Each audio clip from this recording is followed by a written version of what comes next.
Welcome to Not Milk Never Milk. Subscribe if you're lactose intolerant. In this video, I will show you how to play Brawl Stars with JoyCons. First, ensure both your left and right JoyCons are fully charged.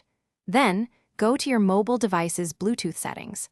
Turn on Bluetooth and put your JoyCons into pairing mode by holding the small sync button on the side. Select each JoyCon from the list of available devices to connect them.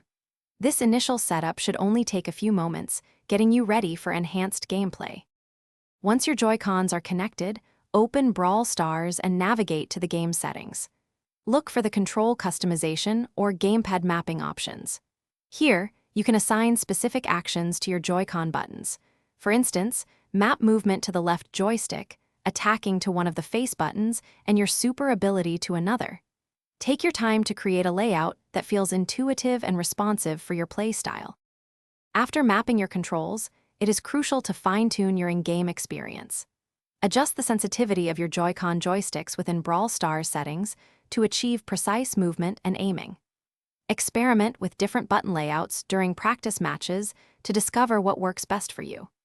Additionally, consider using a phone grip or stand to maintain comfort and reduce hand fatigue during longer gaming sessions, ensuring a more enjoyable experience. To truly master playing Brawl Stars with JoyCons, consistent practice is key. Spend some time in the training grounds or friendly games to get accustomed to your new control scheme. This will help build muscle memory and improve your reaction times. You will soon appreciate the enhanced precision and comfort that using physical controllers brings, elevating your gameplay to a new level. Get ready to dominate the arena. Thanks for watching. If this was helpful, leave a like and consider subscribing. See you next time.